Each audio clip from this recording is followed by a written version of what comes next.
자, 지금부터는 이고은 변호사와 함께 자세히 알아볼 텐데요. 변호사님, 오늘 밤, 빠르면 오늘 밤, 그리고 늦어도 내일 새벽에는 결과가 나오겠죠?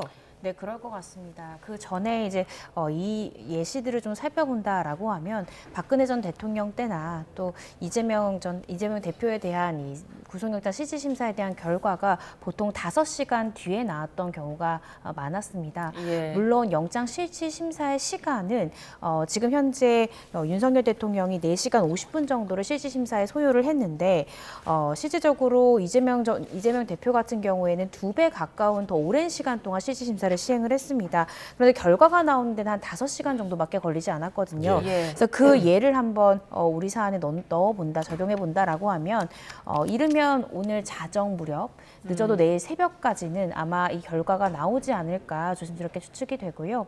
그 결과에 따라서 이제 정말 헌정사상 최초의 현직 대통령이 구속되는 그런 상황이 펼쳐질지 한번 좀 지켜봐야 될 것 같습니다. 네, 5시간 정도 영장실질 심사가 진행된 거 사실 뭐 일반적인 사건에서는 이렇게 긴 시간이 걸리지는 않잖아요. 일반 사건은 조금 훨씬 더 짧은 시간에 끝나지 않습니까? 네, 그렇습니다. 특히나 혐의를 인정하는 사건에서는요, 정말 15분, 20분만 해도 영장 실질 심사가 끝나는 경우도 있고요. 또 혐의를 치열하게 다투는 경우에도 일반 국민에 대한 피의자 신문 구속영장 실질 심사에 걸리는 시간이 1시간 내외가 가장 많습니다. 그래서 이번에 지금 4시간 50분 정도가 윤석열 대통령에 대해서 걸렸다라는 것인데 이전에 박근혜 전 대통령에 비해서는 짧은 시간이 신문 시간으로 걸렸지만 그렇지만 일반 국민들 사건에 비해서는 상당히 오랜 시간이 걸렸다라고 생각하시면 될 것 같습니다. 특히나 윤석열 대통령이 받고 있는 혐의는 사실관계가 하나입니다. 죄명은 2가지지만 결국 12월 3일에 있었던 일에 대한 이 혐의만 받는 거기 때문에 법적 쟁점이 그렇게 복잡하지 않은 사안임을 고려해 볼 때 4시간 50분이나 영장 실질심사에 걸렸다라는 것은 이 부장판사도 굉장히 방어권 보장이랄지 또 공수처 검사에게 또 기회를 주는 부분에 대한 형평성을 좀 충분히 보장해 주려고 노력했다 이렇게 보입니다. 예. 자, 이제 약 10여 분 뒤면은 윤석열 대통령이 다시 서울구치소에 도착을 하지 않을까 싶습니다. 오늘 윤석열 대통령이 지금 결과가 나오면 이 이후의 상황은 어떻게 진행이 되는 겁니까? 2가지 경우의 수로 나눠봐야 될 것 같습니다. 구속영장이 이제 발부될 경우와 이제 기각될 경우 이 2가지를 나누어서 살펴봐야 될 것 같은데요. 일단 구속영장이 발부될 경우에는 현재는 지금 구금 피의자들이 이 영장 실질심사 결과를 대기하는 이 대기실에 있지만 이제 영장이 발부될 경우 이제 구속이 되는 것이기 때문에 이 구속 피의자들이 거치는 뭐 신체 검사랄지 또 수용번호에 대한 부여가 되고요. 또 수용복으로 이제 갈아입어야 되는 그런 상황에 처할 수 있습니다. 또 수용동으로, 그러니까 현재 피의자지만 구속 피의자들이 머무는 수용동으로 이동할 것으로 보여집니다. 그리고 이제 영장 발부 후에는 통상 영장을 청구했던 검사가 피의자의 심경 변화가 있는지 혐의를 부인하다가도 다시 혹시나 인정하는 취지로 바꿀지 여부를 확인하기 위해서 한 번 더 소환해서 조사하는 경우가 통상적입니다. 따라서 아마도 다음 주쯤에는 아마 이 윤석열 대통령에 대해서 공수처 검찰에서 한 번 더 소환해서 조사하지 않을까 싶고요. 만약에 구속영장이 기각된다 그럴 경우에는 현재는 구치소 이 구금 피의자 대기실에 있지만 아마 곧바로 석방이 되어서 관저로 향할 수 있습니다. 그리고 불구속 상태에서 결국 검찰 수사를 받게 되고 그때는 공수처가 바로 서울중앙지검 검찰로 이 사건을 넘길 수 있습니다. 왜냐하면 불구속 상태에서 이제 기소를 해야 되는 부분이 있기 때문에 그렇다라고 한다면 검찰에서 다음 피의자 조사를 소환하지 않을까 조심스럽게 추측을 해봅니다. 예, 오늘 만약에 영장이 발부가 된다면 뭐 독방에 수용이 되는 겁니까? 네, 아마 그럴 것 같습니다. 그 이유는 이제 박근혜 전 대통령 같은 경우에도 결국 독방에서 이제 수용 기간을 보냈기 때문에 아마 윤석열 대통령은 전 대통령도 아니라 현직 대통령 신분이기 때문에 더욱더 예우를 해줄 것 같고요. 그래서 수용동으로는 옮기지만 결국에는 독방에서 계속 수용 생활을 이어가지 않을까 싶습니다. 그리고 독방에서 생활을 하면서 공수처에 대한 추가 수사라든지 아니면 이 서울중앙지검으로 사건이 옮겨졌을 때 이 서울중앙지검의 조사, 소환 요구도 이제 받게 될 것으로 보여집니다. 예. 자, 지금 저희가 서울구치소로 윤석열 대통령이 이동하고 있다는 소식 전해드리고 있고요. 지금 오늘 법원에 출석할 때랑 마찬가지로 법무부 호송차를 타고서 이동 중인데 구치소 구금 이후에는 어떻게 다시 법무부로 소관이 넘어가는 겁니까? 네, 그렇습니다. 사실은 체포영장을 집행할 때도 원래는 그 차량을 타고 사실은 갔었어야 되는데 예. 아무래도 현직 대통령 신분이다 보니 이제 경호처의 경호 부분을 존중을 해서 이 경호 차량을 이용해서 공수처로 이동한 것 같습니다. 그렇지만 오늘부터는 이제 법무부의 호송 차량을 이용해서 가는 것이고요. 다만 이제 아까 이동하는 장면에서도 보셨겠지만 이 호송 차량을 이용하더라도 앞 뒤로는 이 경호처의 경호를 받으면서 또 도로 통제를 받으면서 그렇게 또 예우를 또 배려를 해줬던 것 같습니다. 예. 자, 윤석열 대통령에 대한 구속 심사가 4시간 50분 만에 종료가 됐고요. 윤석열 대통령은 서울 서부지방법원에서 서울구치소로 다시 장소를 옮기고 있습니다. 자, 이 구속 심사를 마치고서 이 메시지를 낼지도 관심이었는데 어쨌든 메시지 없이 오늘 그 서부지법에 올 때와 마찬가지로 차량을 타고 지금 서울구치소로 향하고 있습니다. 지금 담당 판사에 대한 관심도 상당히 크지 않았었습니까? 네. 차은경 부장판사로 알려져 있는데 이게 평소에는 영장 전담 판사가 담당을 하지만은 주말이다 보니까 이제 주말 당직 판사가 담당을 한 것 같아요. 네, 그렇습니다. 서울중앙처럼 영장 업무가 많은 이제 법원 같은 경우에는 이 주말에도 영장 전담 판사가 근무할 수 있지만 서울 서부지법이나 이 통상의 법원에서는 이 평일, 이 주간에는 영장 전담 판사가 영장을 보지만 주말에는 당직 판사들이 돌아가면서 영장 업무를 봅니다. 예. 그래서 이 서울 서부지방법원에서는 이 통상의 경우처럼 이 영장 실질심사가 주말에 잡혔기 때문에 이 주말에 이번 주말을 담당하는 차은경 부장 판사가 이 사건을 이제 결국에 영장을 심리하는 판사로 선택이 된 것 같고요. 이 부분에 대해서 그래도 헌정사 최초의 현직 대통령에 대한 영장 심사인데 영장 전담 판사도 아니고 주말에 당직을 서는 판사가 맞는 것이 과연 온당한가, 이것은 문제가 없는가라는 논란도 잠시 나오기도 했습니다. 법적으로는 당연히 위법성은 없고요. 제 개인적인 생각은 이번이 특별하다고 해서 예외를 두는 것보다는 이 통상이 주말에는 당직 판사가 서는 게 맞다면 불필요한 오해를 낳는 것보다는 원래 담당하기로 했던 순서대로의 판사가 맞는 것이 좀 더 객관성을 보장할 수 있는 부분이 아닐까라는 생각이 듭니다. 그래서 이 부분에 대해서는 뭐 차후에 만약에 윤석열 대통령 측에서 과연 영장이 발부가 됐을 때 왜 영장 전담 판사가 맞지 않고 왜 이 부분에 대해서 주말에 당직을 서는 판사가 맡았냐라는 주장을 할 수는 있겠지만 그것이 어떤 법적으로 문제가 되거나 그렇진 않다고 보여지고요. 예. 그리고 오히려 이렇게 굉장히 예외적인 상황에서는 오히려 원칙대로 가는 것이 가장 불필요한 논란을 없앨 수 있는 부분이지 않을까 싶고요. 그런 것들 때문에 서부지법에서도 원래 예정돼 있는 판사에게, 당직 판사에게 이 윤석열 대통령에 대한 영장 심리를 맡긴 것이 아닌가 조심스럽게 추측을 해봅니다. 예. 윤석열 대통령 입장에서는 그동안 3번의 이제 판사의 결정을 받았었는데 체포영장을 발부받았던 그 판사를 피하게 된 거잖아요. 어떻게 네. 보면은 뭐 긍정적으로 전망할 수 있는 그런 게 있습니까? 제 생각에는 윤석열 대통령은 사실은 서부지법보다는 중앙지법으로 구속영장을 청구해줬으면 하고 바랬을 것 같습니다. 그 예. 이유는 석동현 변호사가 이제 여러 번 영장을 중앙지법에다 구속영장을 청구한다면 실질심사 등 이 법원의 절차에는 우리가 다 대응을 하겠다. 그러니 어차피 재판을 받게 될 것으로 보이는 서울중앙지방법원으로 구속영장부터 청구해달라라고 수차례 이제 이야기를 했었습니다. 그런데 결국 공수처에서는 서부지법으로 영장을 청구를 했던 거고요. 아마 그 부분부터 윤석열 대통령 측은 조금 불만이 있지 않을까라는 생각을 조심스럽게 해보고요. 그렇지만 공수처에서는 사실 어쩔 수 없는 선택이었다는 생각이 듭니다. 예. 이 체포영장을 서울중앙이 아니라 서부지법을 선택을 했는데 구속영장만 또 이 서울중앙지법으로 한다면 그간 공수처에서는 우리가 내란죄에 대한 수사 권한은 없더라도 이 관련 범죄이기 때문에 이 직권남용에 대한 수사 권한을 가지고 있고 이 공수처 범죄에 대해서 직접 관련성 있는 범죄이기 때문에 우리가 내란죄도 수사할 수 있다. 그리고 서부지법에서 2차례나 체포영장을 발부했다라는 것은 우리에게 수사권이 있다라는 것을 이 법원에서도 인정해 준 것이다라고 계속해서 그 입장을 견지해 왔거든요. 예. 그런데 갑자기 구속영장 청구 단계에서 중앙지법으로 틀어버린다면 사실상 이 공수처의 주장 논리가 어긋날 수 있습니다. 따라서 이 공수처 입장에서는 서울 서부지법으로 구속영장을 청구할 수밖에 없는 상황이었고요.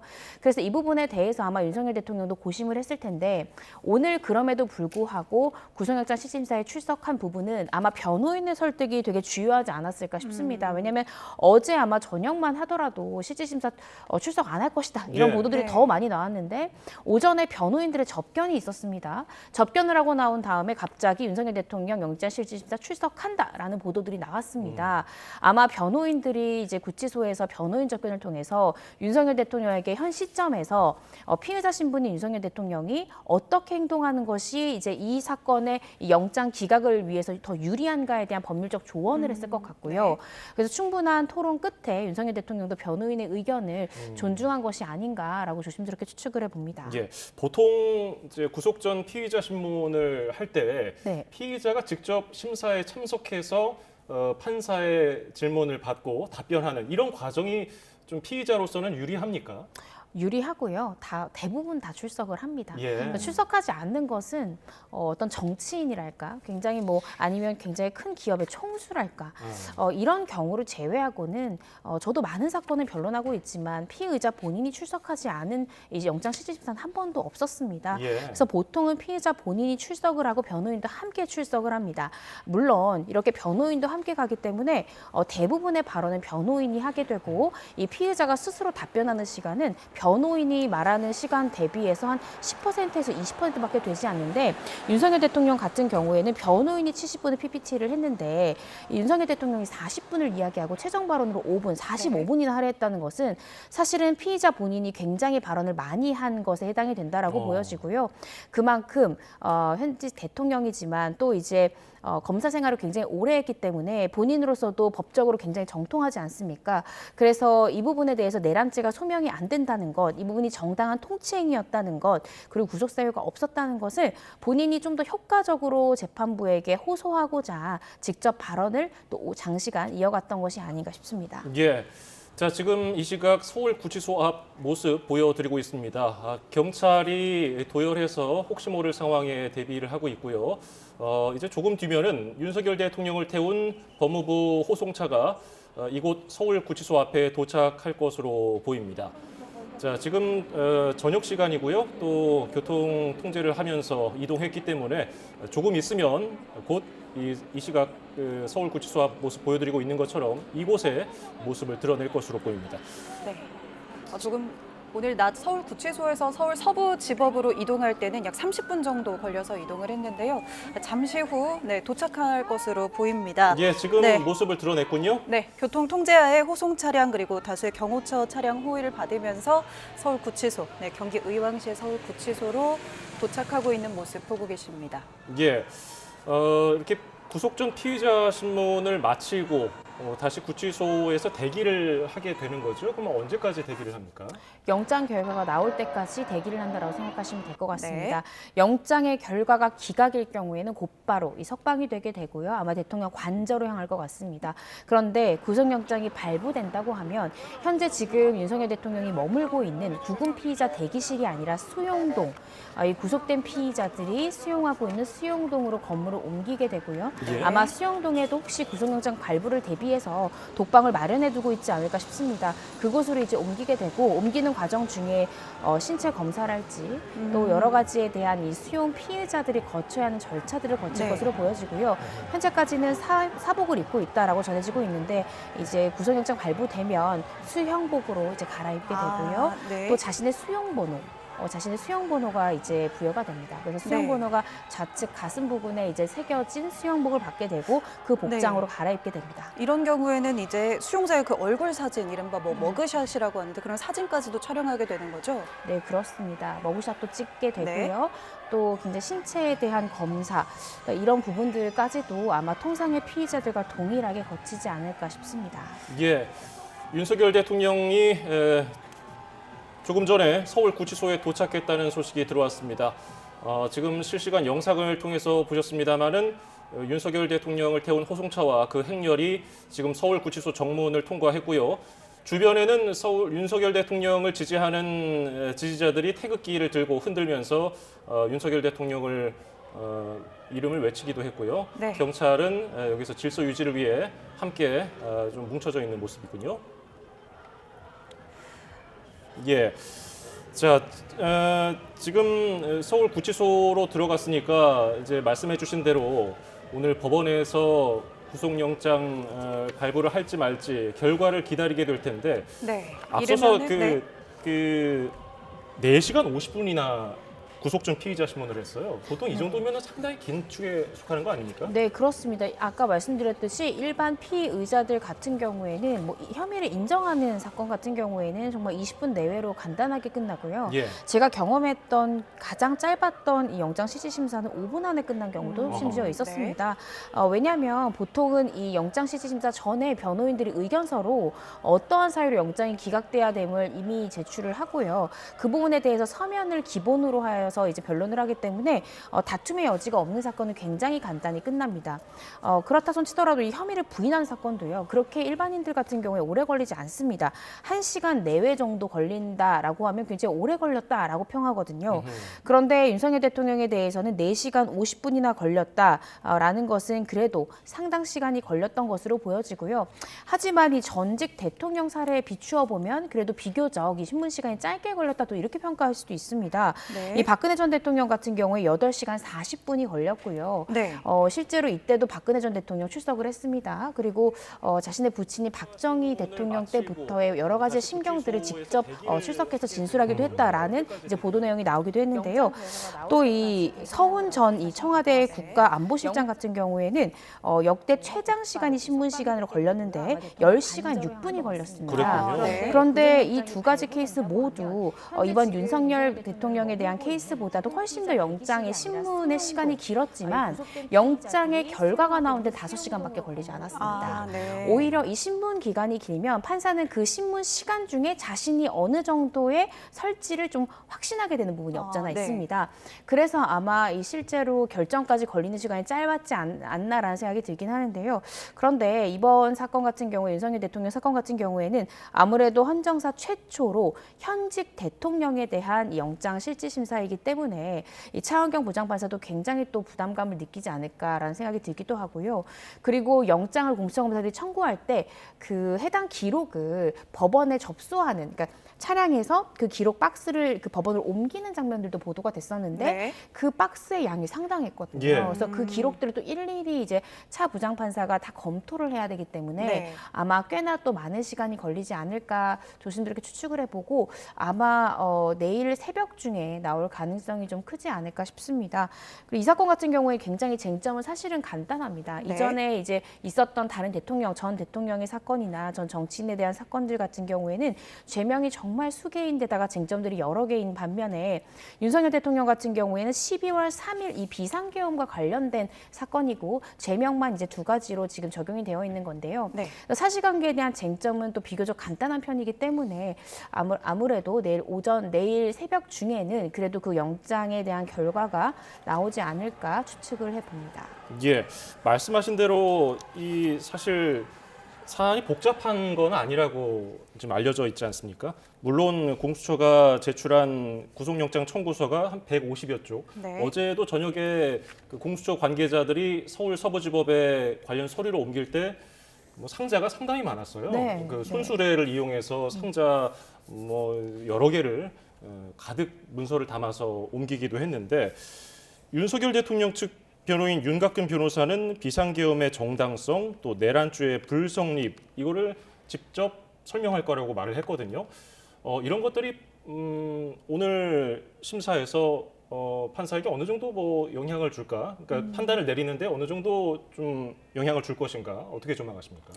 저는 사실은 그 혐의의 소명 부분에 대해서 윤석열 대통령 측이 변론을 집중하는 것은 그다지 실익이 없다라는 생각입니다. 왜냐하면 이미 그 부분이 혐의가 소명된다는 건 어느 정도 결론이 나온 것이 윤석열 대통령을 제외한 공범들이 모두 다 기소가 됐습니다. 네. 모두 다 구속영장 발부됐습니다. 그렇다라고 한다면 현재 다른 공범들이 유죄 판결이 나온 것은 아니지만 적어도 구속영장이 발부될 정도의 소명은 이미 다른 공범들을 통해서 서울중앙지법이 이미 다 판단을 했다라고 봐야 되는 거거든요.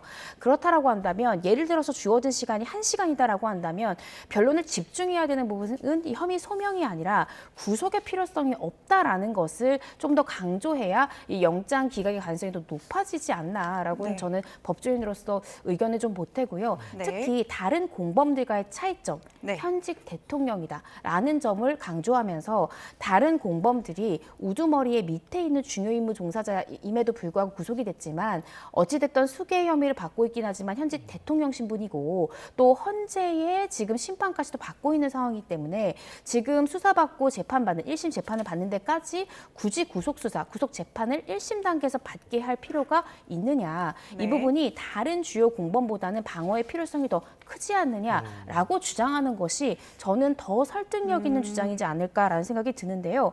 그런데 오늘 이제 윤석열 대통령이 직접 출석하기 전에 먼저 변호인이 이제 기자들 앞에 서서 언론 앞에 서서 오늘 어떤 부분에 대해서 좀 변론을 집중하겠냐라는 이야기를 했을 때도 혐의가 소명되지 않는다라는 부분을 윤석열 대통령께서 직접 출석해서 그 부분을 얘기를 하겠다. 이 부분이 이제 어떤 비상계엄이 정당하고 또 이 헌법상의 대통령에게 부여된 정당한 헌법상 권한이 있는 것을 행사하는 것이기 때문에 이 부분을 위법하다라는 것이 아니고 또 이제 어떻게 생각하면 국가를 지키기 위해서 굉장히 큰 이렇게 고민 끝에 내린 결정이라는 것을 이제 윤 대통령이 직접 이야기하겠다라는 취지로 브리핑을 하기도 했는데요. 그런데 이 부분이 과연 판사에게 얼마만큼 설득력이 있을지 이 부분은 좀 더 지켜봐야 될 것 같습니다. 네, 마찬가지로 반대로 이 공수처도 윤석열 대통령의 영장에 확신범이라는 단어를 쓰면서 이 공수처의 또 논리를 강조하고 있거든요. 네, 상당히 좀 팽팽하게 논리가 좀 오갔을 것 같은데요. 네. 확신범이라는 단어는 이제 공수처 입장에서 어떤 경우에 쓰는 건가요? 확신범이라는 것은 이 피의자 스스로가 범죄를 범했음에도 불구하고 이것이 범죄가 아니라고 스스로 확신을 하고 범죄를 행하는 범인을 확신범이다라고 생각하시면 그럼 될 것 사실 같습니다. 바꿔 말하면 공수처 입장에서는 그렇기 때문에 얼마든지 뭐 재범의 가능성이 있지 않겠냐 뭐 이런 논리를 펼 수 있을 것 같은데요. 그렇습니다. 네. 그러니까 공수처 입장에서는요, 사실은 혐의의 소명 부분은 크게 어려운 쟁점이 아니라고 파악했을 겁니다. 공수처가 집중하는 것은 현직 대통령임에도 불구하고 과연 구속 수사를 받게 할 만큼의 구속의 필요성이 있느냐 이 부분을 고심했을 것 같아요. 네. 그 이유는 아까 말씀드렸듯이 대통령 신분인데 도망할 우려? 우리 일반인들이 생각해 보더라도 여기 낮은 거 아니야라는 생각이 들지 않습니까? 예. 또 증거 인멸할 우려? 그러니까 직무에서 배제가 됐는데 어떻게 증거를 인멸하지? 라는 생각이 일반인들도 생각했을 때 언뜻 들잖아요. 네. 그렇기 때문에 공수처에서는 이러한 일반적인 생각을 할 수 있지만 이 사건을 심층적이고 내밀하게 보면 직무에서는 배제됐지만 구속된 피의자들 말고 중요 참고인들이 아직 구속되지 않은 상태에서 많고 현직 대통령 신분이기 때문에 그 직무에서는 배제가 되지만 중요 참고인에 대해서 영향력을 굉장히 발휘할 수도 있는 그런 위치에 있다. 또 어떤 이 증거를 인멸할 가능성이 아직도 남아있고 또 만약에 불구속 상태가 될 경우에는 자신을 지지하는 세력들을 이용해서 또다시 2차적으로 이런 비슷한 상황을 또 만들어낼 수 있다. 이런 부분들을 통해서 구속할 필요가 있다. 이 부분을 좀 더 강조한 것이 아닌가 싶습니다. 예. 검찰 출신이시니까 또 이런 것도 여쭤볼게요. 윤석열 대통령이 공수처 조사를 받고서 조서 열람이라든지 서명 날인도 하지 않은 것으로 알려지지 않았습니까? 이런 내용도 오늘 구속전 피의자 신문할 때 법원에 제출을 합니까? 네, 그러니까 여태까지 수사했던 모든 기록을 편철을 해서 이제 영장 심리를 하는 재판부에 제출을 하게 되는데요. 이 서류는 지금 재판 단계가 아니기 때문에 어떤 증거 조사가 그러니까 즉 증거에 부여된 이런 수사 서류만 내는 것이 아닙니다. 예. 지금 현재는 아직 수사를 받고 있는 상황이기 때문에 설사 이후에 재판 단계 때 증거 능력을 상실한다 하더라도 지금 영장 심리 단계에서는 수사 기록에 모두 편철해서 제출할 수 있습니다. 그래서 아마도 윤석열 대통령이 진술거부권만 행사하고 또 마지막에는 서명 날인을 거부한 이 조서도 이 해당 수사 기록에 편철이 돼서 이 차은경 부장판사에게 갔을 것 같고요. 네. 또 이렇게 날인을 거부하게 되면 날인을 거부하는 상황에 대해서 조서 말미에 기재하도록 되어 있습니다. 네. 어떤 상황에서 서명 날인을 요구했으나 피의자 및 그 변호인은 뭐라 이야기하며 서명 날인을 거부하다 이렇게 기재를 하고 또 그 조서 후반부에는 수사 보고서를 따로 답니다. 그래서 피의자 서명 이 날인 이 거부에 대한 이 상황에 대한 보고서를 작성해서 올리거든요. 그래서 조사에 대한 상황에 대해서 묘사를 하면서 마지막에 마무리가 어떻게 됐는지에 대해서 이 검사 작성 이 수사 보고서가 그 조서 앞이나 뒤에 편철되어 있을 가능성이 굉장히 높을 것 같습니다. 그리고 이 부분이 아마 영장이 만약에 발부된다면 이 부분도 또 하나의 중요 쟁점이 아닐까 싶습니다. 그 이유는 사실은 수사기관도 그렇고 법원도 그렇고 수사기관과 법원의 절차를 협조하지 않는 부분을 굉장히 좋지 않은 부분이라 봅니다. 왜냐하면 네. 자신이 억울한 점이 있을 수도 있고 또 그렇지만 변소 내용이 있을 수도 있지만 일단은 법에 있는 절차를 따르면서 협조를 하면서 억울한 점에 대해서 주장을 하고 또 피의자의 변호인이 법리적으로 반박을 하고 이런 식으로 가야지 어떠한 수사기관의 출석에 대해서 불응을 한다든지 진술거부권은 충분히 행사할 수 있지만 서명 예. 날인조차도 별도의 이유 없이 거부하는 것은 법원에서 볼 때도 앞으로 재판도 성실하게 받지 않을 수 있다라는 의심을 낳을 수 있기 때문에 네. 이 부분이 과연 윤석열 대통령에게 유리한 이 행동이었는지 저는 의문이 듭니다. 아, 네. 그런 우려 때문에 오늘 또 출석을 해서 40여 분간 또 상당히 적극적으로 발언을 한 것으로 볼 수도 있겠네요. 네, 저는 그 부분이라고 생각합니다. 네. 사실은 변호인이 오늘 아침에 들어가서 윤석열 대통령을 설득한 것으로 보여지는데요. 왜냐하면 영장 청구서를 이미 변호인들이 어제 밤에 받았겠지 않습니까? 그런 상황에서 아마 이 출석에 불응하고 또 체포영장 집행을 한 차례 실패하고 이런 것들은 굉장히 윤석열 대통령이 법을 수호하지 않고 수사기관을 존중하지 않는 태도 이런 부분들에 대한 비판점이 이 영장 청구서에 담겼을 것이기 때문에 윤석열 대통령 측 변호인은 이제라도 영장 실질 심사를 담당하는 법관에 대한 예의를 갖추고 여기엔 협조적인 자세로 할 수 있는 모든 것을 이렇게 협조하는 자세를 보이는 것이 영장이 기각될 수 있는 가능성을 좀 더 높일 수 있지 않냐라고 이야기를 하고 설득하지 않았을까. 또 이 부분을 윤석열 대통령 측에서도 또 이런 받아들여서 오늘 출석한 것이 아닐까 싶습니다. 예. 네. 그러면 구속 전 피의자 신문을 마친 차은경 부장판사 지금은 무엇을 하고 있는 단계입니까? 지금은 이제 기록을 검토를 하고요. 예. 그리고 각 당사자, 그러니까 공수처검사가 낸 구속영장 청구서, 그리고 이 윤석열 대통령 측 변호인이 낸 또 변호인 의견서가 있을 것입니다. 그 양쪽의 의견서와 또 이 제출된 수사 기록들을 검토를 하면서 과연 영장 발부가 타당한 것인지 이런 것들을 볼 것이고요. 구속을 하려고 하면 반드시 갖춰야 되는 몇 가지 요건이 있습니다. 일단은 첫 번째는 혐의가 이른 소명이 돼야 됩니다. 예. 물론 한간에 이제 이야기 중에는 이 구속영장 실질심사는 유무죄를 가르는 것이 아니기 때문에 네. 마치 구속의 필요성만 있으면 발부될 것처럼 이렇게 말씀하는 경우도 있는데 그렇진 않습니다. 왜냐하면 죄가 없는 사람을 구속할 수는 없으니까 유죄가 나올 정도로 뭐 합리적 의심을 배제할 정도로 고도로 입증될 필요는 없지만 일단은 그런 범죄를 일응했다라고 어느 정도는 소명이 돼야 되는 것은 기본이고요. 그러한 요건을 갖춘 전제 하에 그런데 혐의는 이른 소명이 되는데 구속까지 해야 될 필요성이 있냐, 이 도주의 우려가 있느냐, 아니면 증거인멸의 우려가 있느냐 이 두 가지를 가장 굵은 흐름으로 보고요. 그 외에도 구속 사유를 평가하면서 이제 참고적으로 볼 수 있는 것들이 재범의 위험성, 공수처가 재범의 이야기하고 위험성, 있는 네. 재범의 위험성도 볼 수 있고 중요 참고인에 대한 위해 우려, 그러니까 불구속이 될 경우에 나에게 불리한 말을 한 사람들을 찾아가서 위해를 가한다든지 아니면 네. 진술을 회유할 가능성이 있다든지 이런 부분들도 봅니다. 그리고 또 이 범죄가 얼마나 중대한지, 그러니까 구속까지 할 만큼 중대한 범죄인지 이런 것들까지도 구속 사유를 평가함에 있어서 고려하는 요소가 됩니다. 네, 조금 전 그 윤 대통령 측 변호인들의 입장을 보면 뭐 사실관계, 증거관계, 법리 문제를 성실하게 설명했다. 또 재판부의 결정이 나올 때까지 조용히 기다릴 것이다. 당연히 우리 입장에서는 좋은 결과를 기다리고 있다. 뭐 이런 이야기를 했습니다. 당연히 윤 대통령 측 입장에서 좋은 결과라는 것은 이제 구속영장 기각이겠죠. 네. 네, 이르면은 오늘 밤 아마 아까 이야기하셨는데 내일 새벽쯤 이제 결과가 나올 것으로 보인다고 말씀하셨습니다. 예. 그러면 이게 형사소송법상 구속 기준에 대해서 쉽게 설명을 해주셨는데 윤석열 대통령 사례의 경우 어떤 점이 영장 발부하는데 핵심이 될까? 이 점도 좀 궁금하군요. 일단 저는 도망의 우려는 굉장히 낮다라고 보여지고요. 예. 결국 증거인멸의 우려와 또 아까 제가 구속 사유를 평가함에 있어서 또 고려할 수 있는 사항, 이 범죄의 중대성, 재범의 위험성, 또 중요 참고인에 대한 위해 우려, 이 부분들이 또 종합적으로 윤석열 대통령의 영장 발부에 굉장히 중요한 요소가 되지 않을까라는 생각이 듭니다. 또 덧붙여서 말씀을 드리자면 아까 윤석열 대통령이 이제 이 피의자 구속 전 피의자 신문을 마치고 또 메시지를 낼까 여러 가지 말씀들이 있었고 추측들이 있었는데 저 낼 것 같지 않았습니다. 그 이유는 네. 영장 청구서에 분명히 이 수사기관의 체포 시도나 수사기관의 조사에는 모두 다 불응을 하면서 대국민 메시지를 낸다든지 대국민을 상대로 영상을 내는 부분에 대해서 법을 수호하지 않는다라는 취지로 윤석열 대통령은 비판을 했거든요. 예. 그런데 지금부터 정말 향후에 10시간 내로 영장 결과가 나올 텐데 지금 영장실질심사를 하는 판사도 지금 이 언론들의 브리핑이나 이런 것들을 볼 거란 말이죠. 그런데 여기서 또 대국민 담화 메시지를 낸다면 네. 이것은 법원을 존중하는 것이 아니라 이 여론전을 하고 있다라는 또 모양새를 보일 수 있기 때문에 아마 영장 결과가 나오기 전까지는 변호인을 통해서라도 어떤 대국민 메시지를 낼 가능성은 좀 전 적다라고 보여집니다. 예. 네. 그래서 아마 조용히 그 결과를 기다리겠다라는 말은 아마 그 영장에 대한 결과가 어떻게 나오든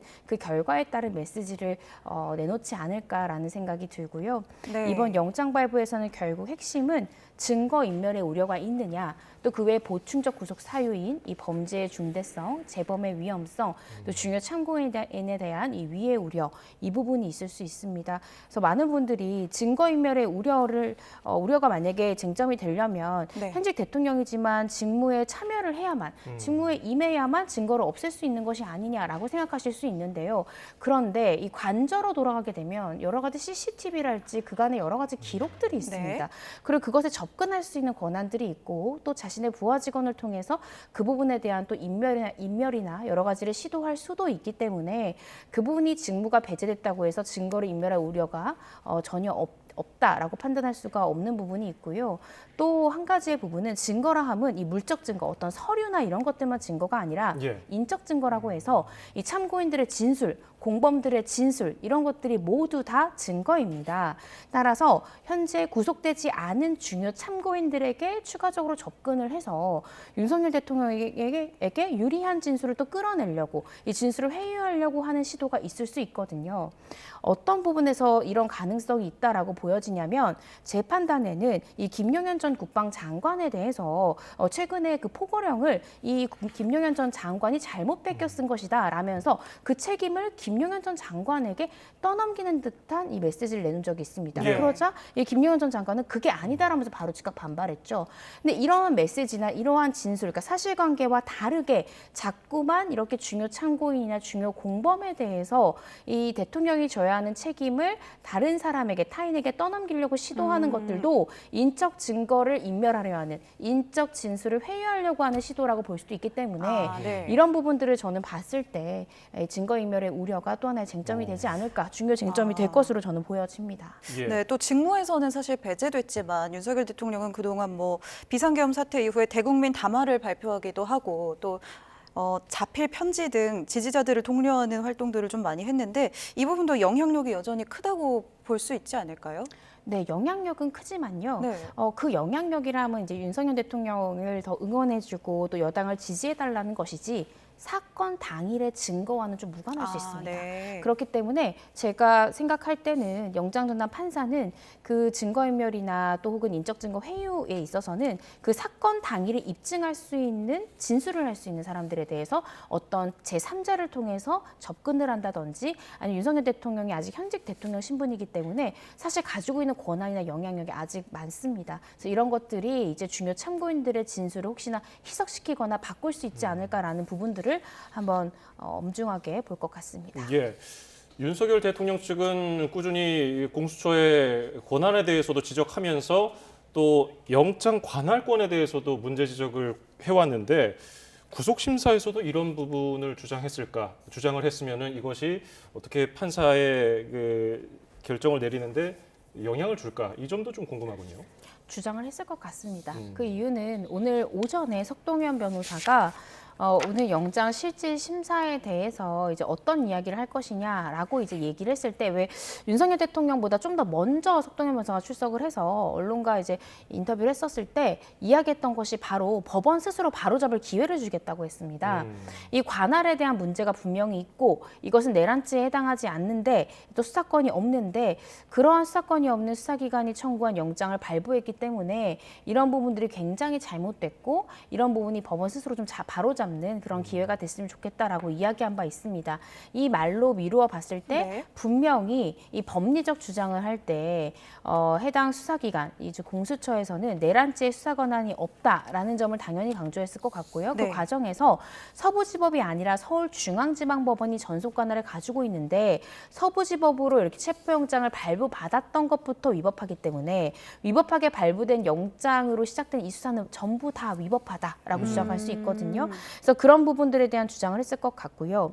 그렇다면 이러한 주장이 과연 이 영장 심리를 담당하는 이 차은경 부장판사의 어떤 결론에 영향을 줄까? 네. 저는 줄 것 같지 않습니다. 네. 그 이유는 이미 이제 3번의 법원의 판단이 있었죠. 이 서부지법에서도 2번이나 체포영장이 발부가 됐고요.